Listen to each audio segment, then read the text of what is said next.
What's up guys? Welcome back to the channel. Thank you for watching. Be sure to like, share, comment, and subscribe. I will respond to every comment that you make. Really appreciate you helping me about this issue I'm dealing with. And anyways, it feels good just to talk about it, and maybe I can help somebody from making the same mistakes I did. It's clear the mistakes I made, hindsight's 2020, but my story's not done yet. So I do have an update from the seller. I'm going to share that with you at the end of the video. I will tell you that a lot of people want to know the name of the dealership, and if you Google Ferrari dealership Ohio, it is one of the top 5 results. That's all I'm willing to reveal at this time. So when I was in the process of editing the first video, the seller responded because I filed a BBB claim, which is Better Business Bureau claim. And after trying to deal with them directly myself, without an attorney for 3 months, I wasn't getting anywhere. So I filed the BBB claim and they responded immediately. Wow, magic, right? Oh, all of a sudden their email works. Somehow they're able to communicate a message back. So let me tell you what's going on with the car. The car is not here right now. It's back at the shop. And there's a few items I want to discuss with you about the car. Maybe they're normal. Maybe they're just an issue with my car. Please comment below if I should just expect this kind of issue, or if it's a rare occurrence on a 360 with about 14,000 miles on it. On the odometer, I think that's accurate, but someone was wondering if it's been rolled back. I don't know. But I'm assuming, let's just assume it's correct for discussion, right? Now, the seat belt on the lap was not sitting flat. The shoulder strap was fine, but on the lap it was twisted 180 degrees on the mount. So I'm having that mount turned to the correct orientation so the lap belt can sit flat, and I'm able to cinch it tight once I'm ready to go for a drive. Otherwise, it's just not cinching tight. It just feels weird to have it twisted.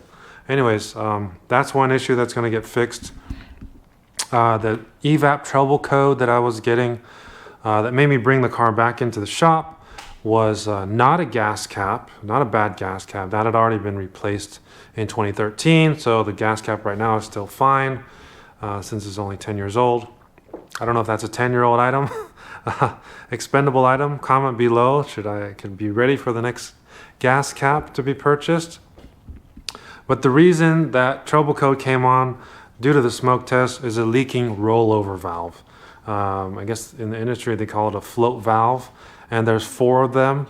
So one of them was leaking really badly, which caused a very strong gas odor whenever I started up the car and driving the car. Very strong gas odor. Luckily no fluid was leaking, just vapor smell, pure gasoline vapor smell. I thought it was just Italian charm. Oh great, I'm driving like a race car. It's just gonna smell like when I'm in the paddocks, right? It's just fantastic. What an experience. No, those are fumes. Those are bad. So I'm looking forward to driving the car without any fumes and without feeling a little bit lightheaded, right? So that's a good thing. I'm glad we sorted that out. Next is the convertible top. My local Ferrari dealer, Ferrari Silicon Valley, shout out to the parts department, they were able to find me a brand new part. The manager got involved, and luckily they were able to source it. So that's a big win. I'm really happy about that. So that's actually going to be delivered today and going to be installed, should be in the next few days. So that's good news. I never thought I'd be happy about a silly convertible top part, but it's like Christmas. Woohoo! So next issue is the shifter, the gated manual shifter, right? This elusive piece of machinery that's just magic when you're driving and it's going good. Well, it wasn't going good some of the time. So I'm going to show you this clip. You can see where I'm driving and I'm going from first, pull it into second. It just wouldn't go.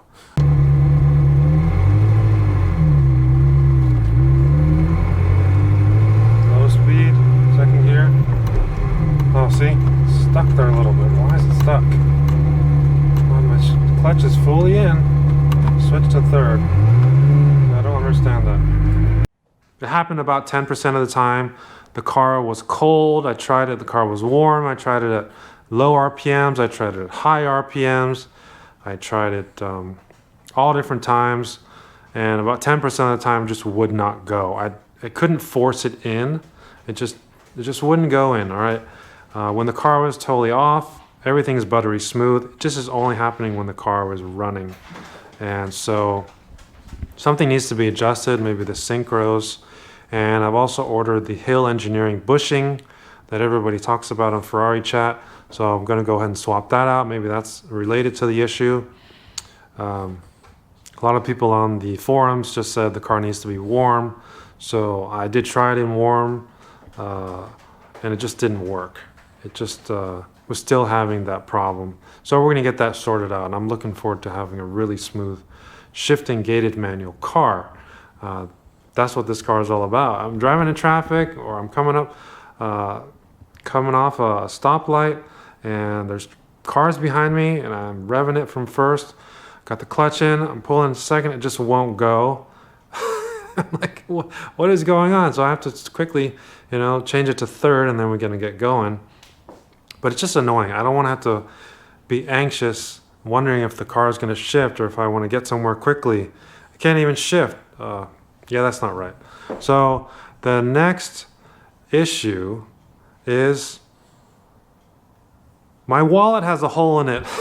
So now that my Ferrari is whole, my wallet has a hole in it. All right, no more terrible jokes, guys.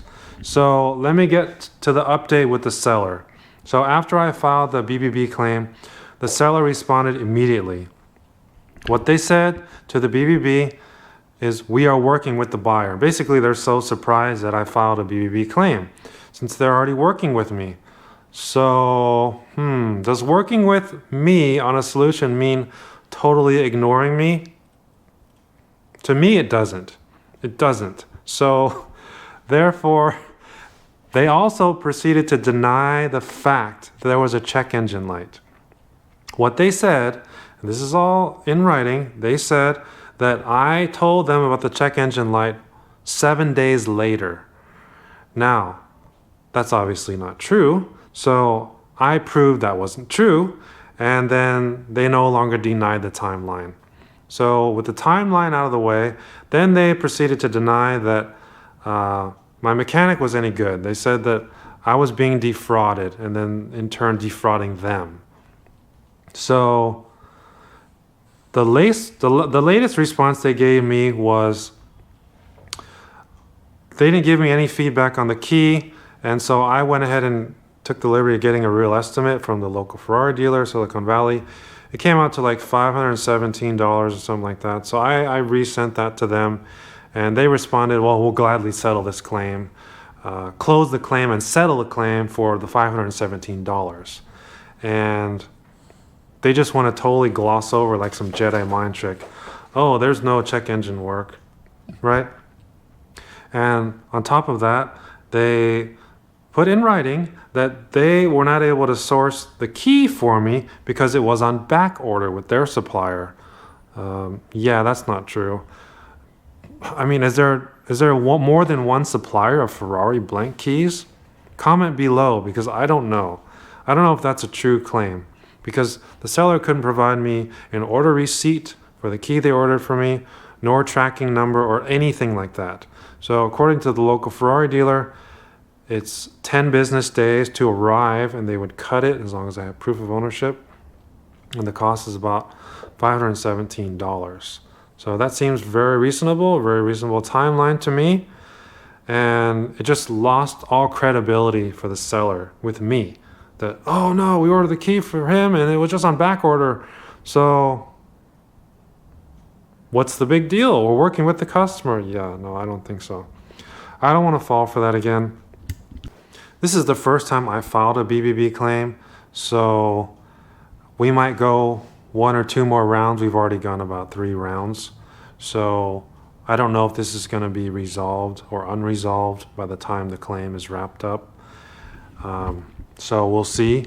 If it's not resolved, I probably won't have any choice but to name them, in the public space, just to warn other potential buyers, that they can fall into the same predicament that I did.